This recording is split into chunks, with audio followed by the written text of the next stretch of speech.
I should have gone straight back to my dorm that night. That thought kept circling in my head, heavy and insistent, like a warning I hadn't listened to. The party had ended late, and though the campus was only a 20-minute walk away, the idea of cutting across the quiet street seemed easier than navigating the wide, crowded avenues. My shoes echoed against the pavement as I left the glowing storefronts behind, moving deeper into the sleeping part of town. The air was thick with mist, the kind that clung to skin and hair, softening the shapes of everything. Street signs blurred, buildings looked like half-erased sketches, and the usual comfort of city lights felt smothered. It wasn't cold, not exactly, but the fog carried a damp heaviness that made every breath feel heavier than it should. I remember pausing at the corner where the narrow alley opened up, a slit of darkness between two tall apartment blocks. The fog seemed thicker there, pooling in the confined space, and the streetlight above flickered as though it was struggling to stay alive. I hesitated, hearing faint laughter from the main road behind me, but the thought of walking the long way back seemed unbearable. My head was buzzing faintly from the drinks, and I just wanted to get to my bed, so I stepped in. The alley swallowed sound immediately. My footsteps, loud a second ago, now felt muffled, like the air itself was pressing against me. The mist curled around the walls, forming restless shapes that shifted when I tried to focus. I told myself it was only exhaustion, making me imagine movement where there was none. About halfway down, I noticed the lantern. A single old-fashioned lamp fixed above the door of a narrow, leaning house wedged between the taller buildings. Its glow was sickly, yellowish, and it sputtered like a candle-fighting wind. The house didn't belong there. I had walked this alley before in daylight, and there had been nothing but brick walls and dumpsters. Yet here it was, crooked and gray, with warped shutters and a sagging roof. In one of the upstairs windows, a figure was waiting. It was a woman, framed by the pale flicker of the lantern. Her face was too far to see clearly at first, but her hand was unmistakable. She was waving. Not casually, not like someone greeting a stranger, but in the slow, deliberate way you might beckon a friend closer. My first instinct was to laugh nervously, assuming maybe it was some drunk resident or even a prank. But then she called out. Her voice drifted through the fog, smooth and almost kind. "Come inside. It's cold out here." I froze. She said it as if she knew me, as if this wasn't the first time we'd spoken. My brain tried to make sense of it, flipping through possibilities. Maybe she mistook me for someone else. Maybe I really did know her from class or around campus. But deep down I felt something was wrong. Still, my feet carried me closer, as if the fog itself were nudging me forward. The lantern flickered harder, shadows crawling over the doorway in uneven shapes. When I finally saw her face more clearly, a pulse of dread ran through me. It wasn't a face, it was an imitation of one, drawn onto the mist itself. Features blurred and shifted, the eyes too wide and dark, the smile stretched in unnatural stillness. Her hand kept waving, but even that movement seemed off, too smooth, almost detached from the rest of her body.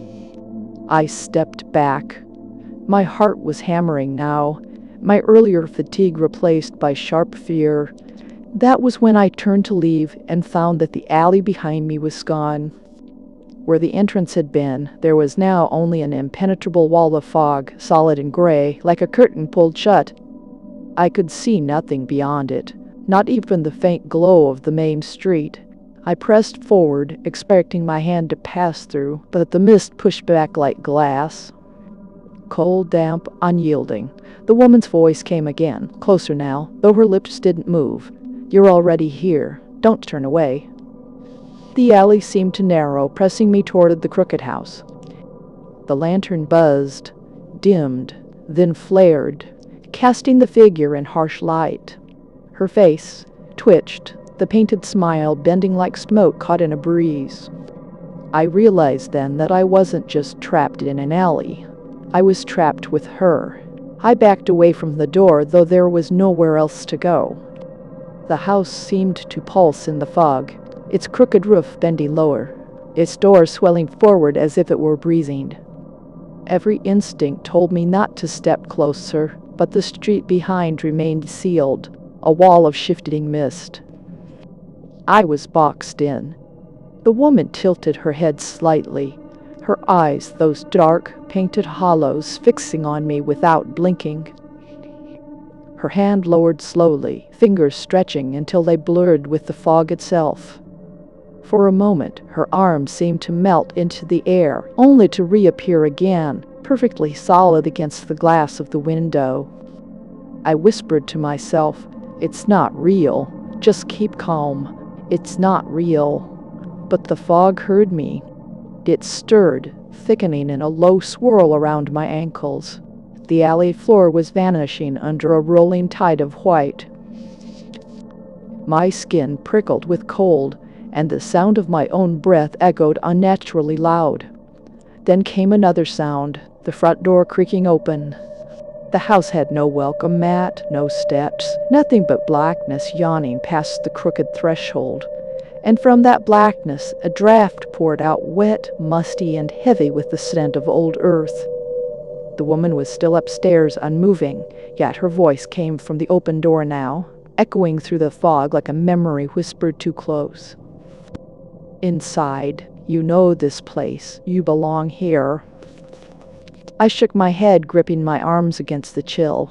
No, I don't." The reply was immediate, sharper. "Don't lie to yourself." The lantern buzzed again, then died for half a second, plunging everything into pure gray. In that moment of darkness, I felt something brush against my sleeve, thin, damp, and reaching. When the light flared back, there was nothing there. I stumbled back, but the fog behind me pressed harder, like a crowd shoving me forward.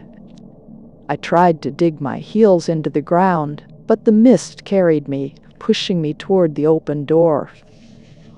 The house loomed above me now, taller than it should have been, its windows multiplying into pale eyes that stared down with silent hunger.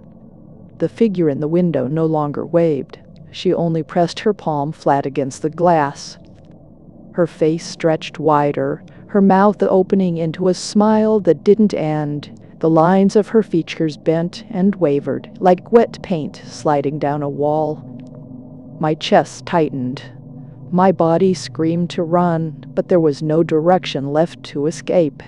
The door yawned, waving. I stepped inside. The fog followed instantly, curling into the doorway until the alley outside was gone completely. Inside, the air was heavier, darker. The house had no furniture, no walls in the usual sense, only endless corridors of gray wood, twisting and shifting as if they were alive. I could no longer tell where the ceiling ended and the mist began. Behind me, the door slammed shut. I turned, but there was no handle, no frame, only blank wall. Panic rose in me like a tide. I shouted, my voice ricocheting strangely through the hall. But the echoes came back wrong, deeper, slower, like someone else repeating my words. And then she appeared at the end of the corridor. No longer a blurred face in a window. Now she stood in full, her body tall and thin, her dress clinging as if it were part of the mist itself. Her face was still painted, smeared and unfinished, eyes like two pools of night without depth. She didn't move her legs, yet the hallway shortened, bringing her closer with every flicker of the lantern light. I pressed myself to the wall, but the wood beneath my palms pulsed like living skin. The entire house breathed around me, groaning with slow, deep rhythm. Her voice whispered directly into my ear now, though her mouth never moved. "You've already walked this way before. Don't you remember? You never left." My throat dried. The words made no sense, yet they sank into me with terrible weight. A memory stirred, or maybe it was only a suggestion, but I saw myself stepping into the same alley on some other night, years ago, fog curling, lantern flickering, and her always waiting. I shut my eyes, shaking my head violently, desperate to break the thought. But when I opened them again, she was only an arm's length away. Her hand reached out, pale and trembling like smoke given shape, and touched my chest. It wasn't cold. It was warm. Too warm, searing through my shirt, pressing into my skin. My knees buckled under the heat and weight, and the walls of the corridor folded inward, swallowing the light. The last thing I saw was her face, inches from mine, her painted features dissolving into the fog, leaving only the hollow eyes. They widened, pulling me in, and then everything went black. When I awoke, I was standing again. The fog had thinned. The alley reappeared around me. Behind me, the main street's glow was faint but visible, as though I had just emerged. For a moment, I thought I had escaped. I stumbled forward, relief crashing over me until I glanced back one last time. The house was gone. The lantern was gone. But in the nearest shop window, blurred by the glass, I saw her reflection waving, still waiting. I've been driving a taxi for almost 15 years, and in that time, I've heard every kind of rumor. Passengers whisper about haunted apartments, cursed subway stations, roads where accidents never stop happening. Most of the time, it's just talk, urban legends meant to scare newcomers. But the story of Fogg Street was different. The other drivers mentioned it in hushed tones during late-night breaks, when coffee steamed in cracked mugs and the city's traffic had finally slowed. They said that if you took that narrow road after midnight, your car might not come out the other side. Not broken down, not stolen, just gone. I laughed the first few times I heard it. Cars don't just vanish. But the longer I drove, the more I noticed something strange. No one I knew ever admitted to taking that street at night. Everyone avoided it, even the boldest drivers who claimed they didn't believe in ghost stories. It was as if an invisible border had been drawn across the map. I should have listened. It was late on a Thursday when the idea first rooted itself in my head. Business was slow, the fog rolling in thicker than usual, swallowing the lamps along the old district. My shift was dragging, and curiosity itched at me. I wanted to prove the street was just another piece of pavement, nothing more. Besides, part of me liked the idea of telling the others the next morning that I'd driven it without a problem. I turned down the alley-like road just past the abandoned warehouses, the tires crunching on uneven cobblestone. The fog was so dense that my headlights bounced back at me, illuminating nothing but swirling white. For a moment, I felt like I was driving underwater, about halfway down. My engine coughed. The steering wheel stiffened in my hands. The car rolled forward another few feet and then stalled completely. I tried the ignition again. Nothing, not even a click. My pulse quickened. Great, I muttered, forcing a shaky laugh. Perfect time for this. I checked my phone for a signal. No service. The fog pressed against the windows like a living thing, making the glass sweat with condensation. My gut twisted, but I told myself it was just an old car acting up in damp weather. I'd get out, walk a little, maybe find a clearer spot to call for help. I stepped outside. The air was colder than it had any right to be, sinking through my jacket. The fog muffled the world until I couldn't hear the city behind me at all. No traffic, no distant voices, nothing. Just my own breathing. I started walking. The cobblestones clicked under my shoes, their rhythm unnervingly loud in the silence. Each step sent a hollow echo bouncing off invisible walls of mist. That was when I heard it. Another step. Behind me. For a long second, I didn't move. Then, slowly, I turned. The fog was too thick to see far, but I swore I caught the faint outline of a figure standing just at the edge of visibility. A tall shape, motionless, almost blending into the mist. "Hello?" I called, trying to sound confident. My voice came out small, swallowed almost instantly. No answer. When I blinked, the shape was gone. A trick of the fog, I told myself. My nerves were just frayed from the car stalling. I forced myself forward again, steps quickening against my will. The silence pressed harder now, my breath catching with each inhale. Then I heard it again. Another step, then another, perfectly in rhythm with mine, just a half beat behind. I spun around faster this time. Nothing but the fog, shifting lazily as if stirred by an unseen hand. Yet as I stared, outlines formed within it, multiple shapes, blurred and unfinished, like shadows half-drawn on paper. I squinted, heart hammering, and they dissolved instantly, leaving only the white. I swallowed hard and turned back, walking faster. My skin prickled as the air grew colder, but the steps grew louder.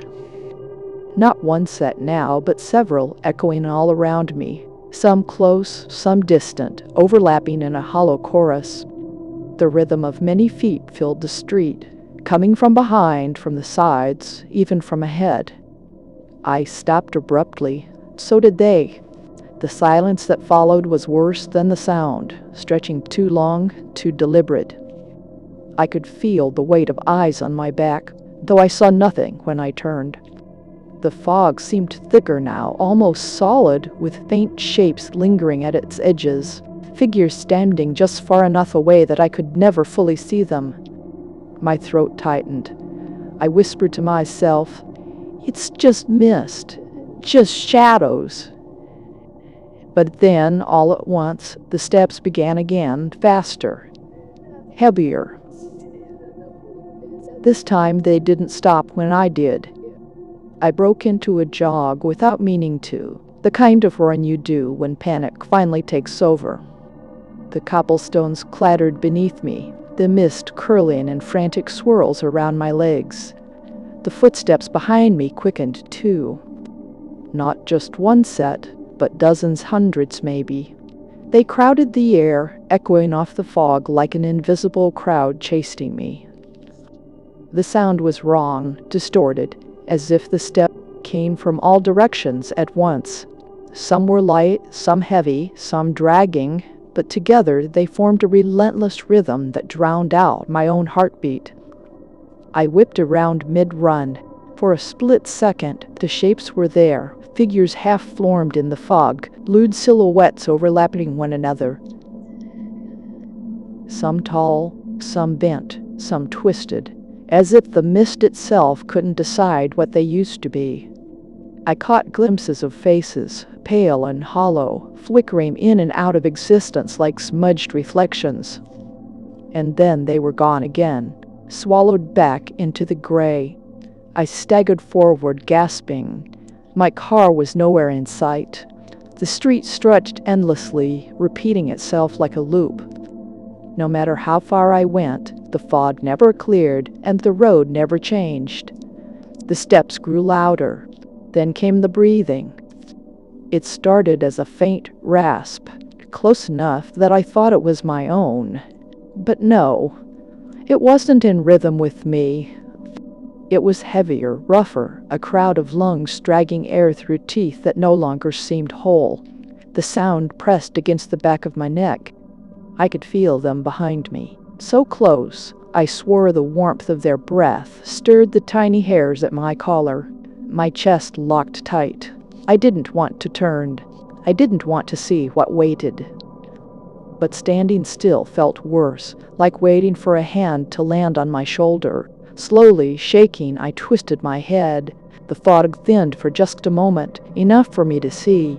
They were everywhere. Figures filled the street, shoulder to shoulder, their shapes barely human, faces smeared into pale masks of smoke.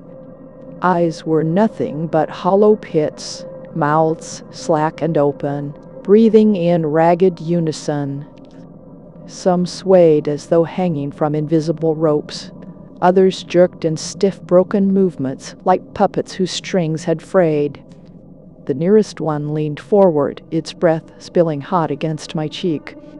And though its mouth didn't move, I heard the words as clearly as if they had been whispered directly into my ear.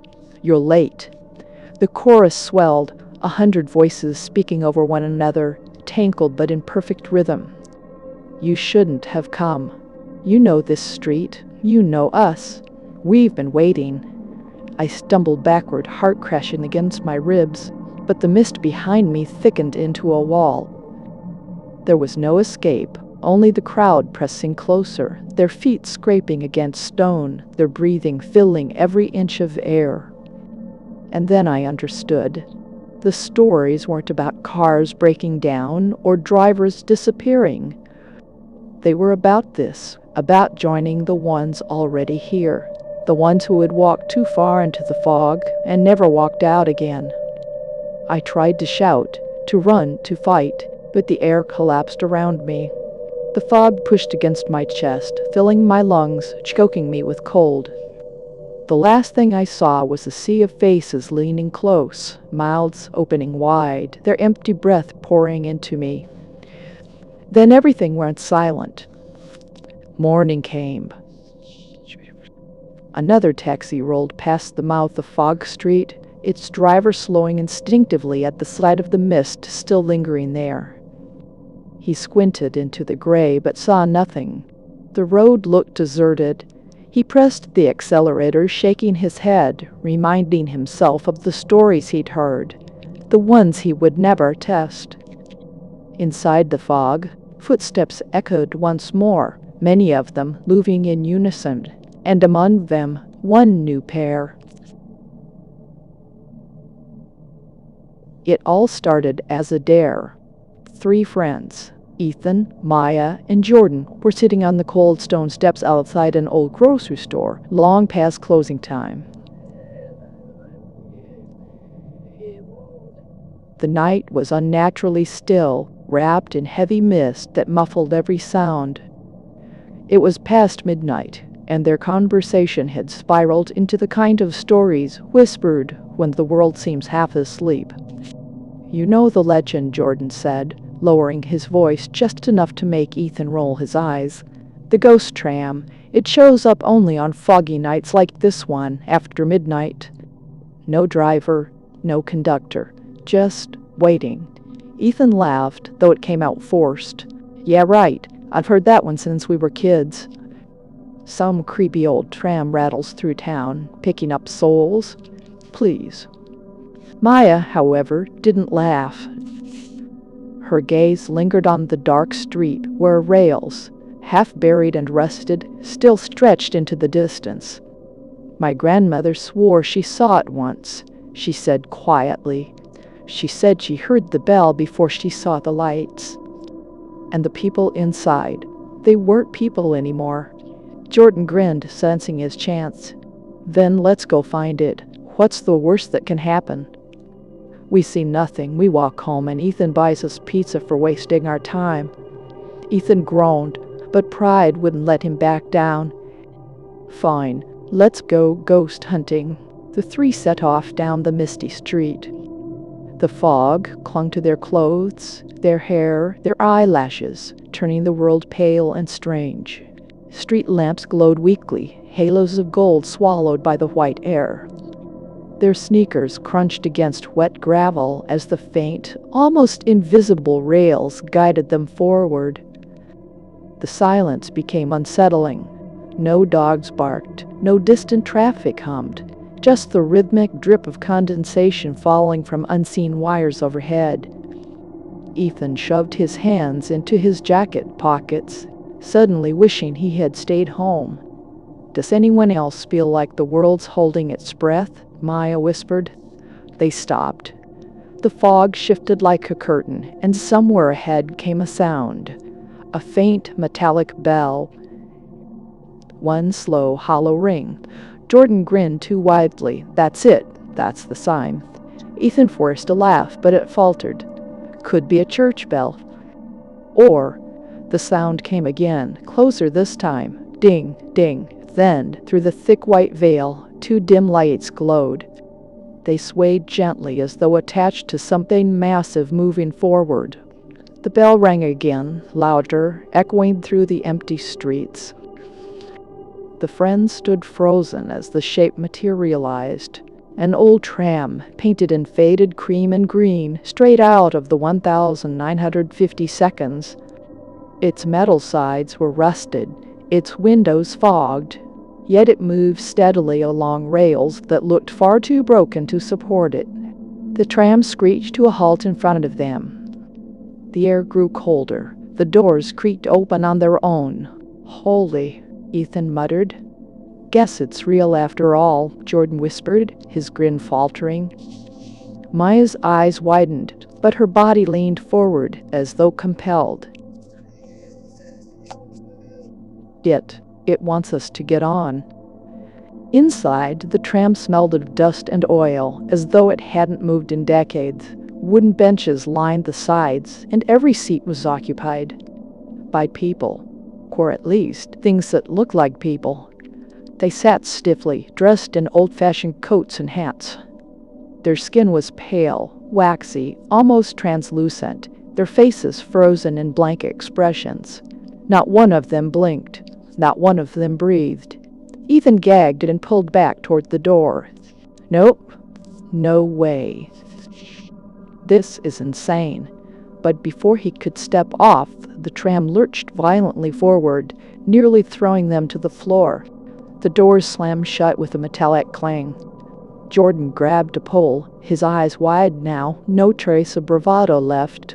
"Okay, that wasn't me. That wasn't us. It's moving on its own." The windows blurred with fog outside, the world outside dissolving into endless white. The familiar street vanished. Maya clutched Ethan's arm. Her voice shook. "The rails. They're turning. This isn't the way back into town." Indeed, as the fog parted just enough, they could see. The rails stretched forward, curving away from every street they knew. The tram moved faster, its bell clanging rhythmically like a funeral toll.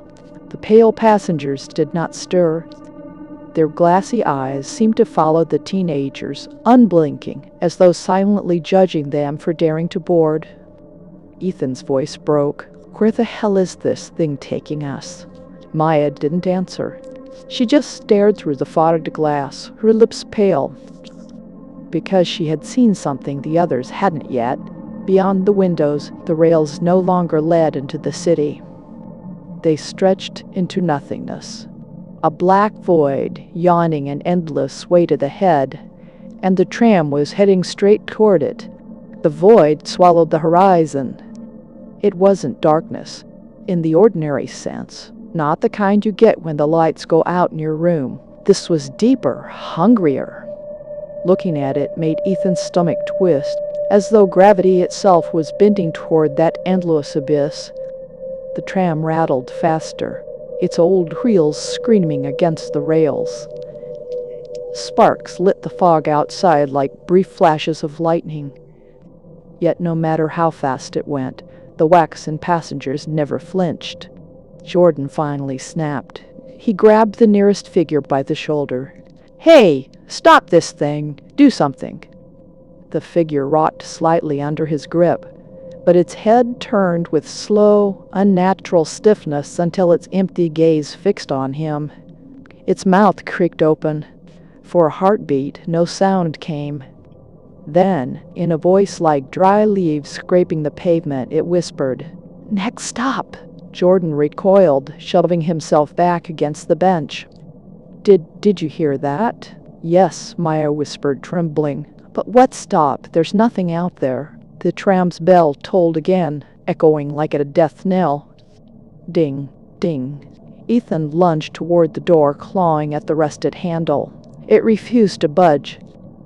He kicked it, slammed his shoulder against it, but the tram only shuddered and picked up more speed. His panic grew as he saw the tracks ahead dissolve into emptiness. The rails ended at the edge of the void, suspended above nothing. "We're not stopping," Ethan gasped.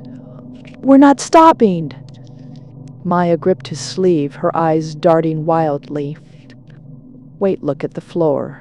Carved into the wooden boards beneath their feet were words, faint but visible under the thin dust.